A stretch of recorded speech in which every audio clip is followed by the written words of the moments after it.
Hi everyone, this is Tammy at Snowstorm Crafts, and if you're new here, welcome. If you've been here before, welcome back.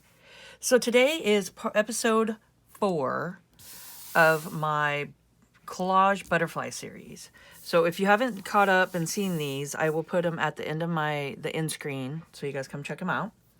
And let's see, so I'm going to show you some stuff I'm going to do, and to get started here, I'm going to take my scrap paper, glue them down with just an old paintbrush and 50-50 water and glue. It's just Elmer's glue and water, and I just do it about 50-50. Okay, and we'll get those glued down, and I'm just going to show you stuff I will be using.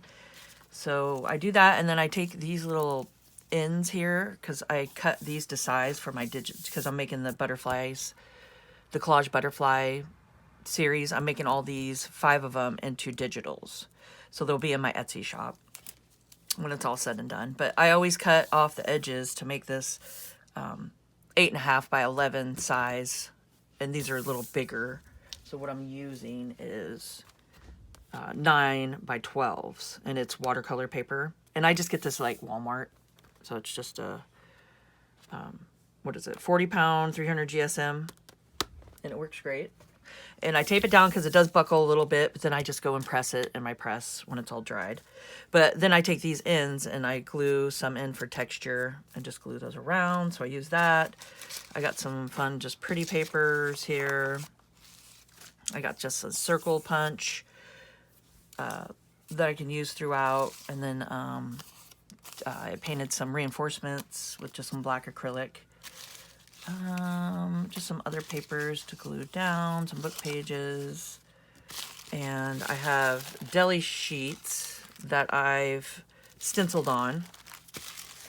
I even took some reinforcements, this was fun, and put those down, and then made some stamps with them like that, so that was kind of cool. But if you want to see this video on how I do the deli paper and do stenciling with it, I'll put that on the end screen. You guys come check it out. And this is the paper that I use. It's bakery tissue. It's just deli paper, 1,000 sheets, 8 by 10. I love it. I love it that you can just take it and just pull them out and just get stuff on them and ready to collage with. So I have these in my Amazon links down below if you want to check out that. I was thinking about throwing some stenciling throughout, just some fun stencils. I have these in my Amazon links down below, plus the gesso. And I'm just trying to think what's down there. Crackle. I got Crackle Paste by Ranger. I know I have some daubers and ink pads to check out too, but I think that's it. And then I'm going to throw some of these in, which are going to be fun. I think the honeycomb. I don't want to do the bees. I just want to do like the honeycomb part of the stencil. I think that'd be fun to kind of just throw just some little interest throughout. Okay, and I'm going to be using my fabrics here. So I got some butterfly fabric, and then the pretty blue. So I'll be putting that in there. I've been using my Rit dyes. I'm putting those throughout. And let's see, some Mars Black, some gold. These are just from Walmart. I just got those from there. My watered down gesso, which is great. Some spackling. Instead of, because I think these are a little expensive, the Ranger Distress Paste, I use spackling. And it works great. I mean, it really does. So you can see, I did it on the deli paper here. I mean, it's not crinkling off. It's not coming off. Pretty durable. So I suggest just going to your hardware store and getting some lightweight just spackling, and it works great. I use it all the time. Okay, so let's see, what else am I gonna throw in there? I also got my water bottle, just a little spritzer, some threads that I pulled off of here. I always keep my little threads. I went and frayed it all around, and I'll incorporate those in there. And yeah, I mean, I got some numbers here to put in. Let me think. I think that's all I can think of for now. And I will do this in a time lapse so you guys can put, I'll put on some music and you guys can enjoy it. And then I'll pop in later and we'll talk about what I did and if I added any new things and go from there.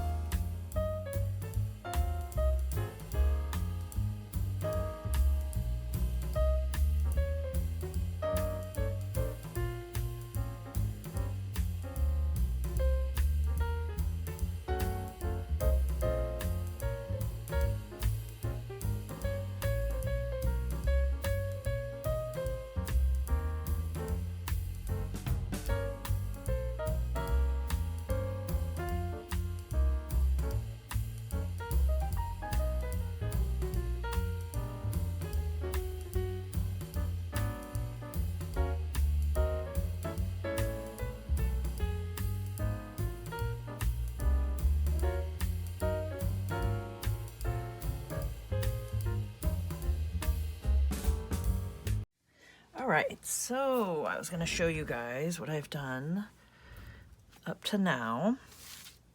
So let's see. I've kept this one lighter, if you guys have noticed, throughout the series. The other ones were a little darker, and I'm thinking if I throw a couple light ones in there, that'll be a nice variety in the digitals. So, yeah. Also, if you guys are enjoying this video, please hit the thumbs up and make sure to subscribe and write some comments down below if you guys are enjoying this video. It helps me out so much, and I'd really appreciate it. Okay, so what I did was glued my scraps down, my scrap papers, put some gesso on top. Then I took some, I'm having fun with the Rit dye here. I got the aqua blue and the evening blue, and I don't know if I showed you guys in this one, but it is in throughout the playlist also as it's called Rit dye, and it's for like cotton wool, nylon, and more, and things like that. But it works great on paper, and I always dye like my papers and different things like that with it. And yeah, so it's just a liquid form, and you just put some, like a cap full, like I'll put like maybe a half of a cap full, and just dilute it with water, and you get some cool little drips you can do. You can put it into a spritz bottle, like this one's wine and black, and I didn't do that on here, but you can put it in a spritz bottle and spritz it, and it turns out really cool. So what I did is, when the gesso was still wet, I dripped some aqua blue and some evening blue on it, and got a really cool effect. So I did that, and then I went ahead and glued down some of my little clippings here. Yeah, these just little cut-offs and stuff. So I glued those down, as you can see here, for texture. So those are all texture in the back, which is great. Put some crackle paste down, and then I did the stenciling with the honeycomb bee stencil. I think that turned out really cool. So I stenciled it with my little stencil brush here. I just dabbed it and then stenciled it, and then also flipped it and then stamped it, and did some stamping on the other side with it. Then I put down some deli paper. I did the reinforcement. I did the spots and put that in between the honeycombs. I thought that was kind of cool. So I did that. Then I put down the texture paste with the deli paper. So I got some here and here. Okay. And put down the pretty papers. I don't know if I said that already, but put down some of the pretty papers here throughout. Okay, I did that, did the crackle, and then I mixed over here with some gesso and the aqua blue. So I just did a little mixture over here with my palette knife, and then took it and splattered it all over, and I thought it turned out kind of cool, just with some big splatters everywhere. And all right, so now my next step, I'm going to take my fabrics here and get them glued down just with my water and the Elmer's glue and water. I'm just going to glue it all down, incorporate the threads in here, see how I want to lay this out, and then do some more splatters at the end here with some black and some gold, and then probably some watered down gesso. I like to do that. And then I want to make sure, I forgot in my last video, and it's my favorite part. So that's why I said on my thumbnail, I almost forgot my favorite part. But at the very end, I like to trace everything with the, on this series, I've been tracing everything with the gold metallic, just paint. It's just a paint marker. So it's really cool. I just got it down at my local store, little craft area. Okay, so I'm going to go ahead and do that. I got you guys all caught up, and I will pop in at the end and we'll talk a little more.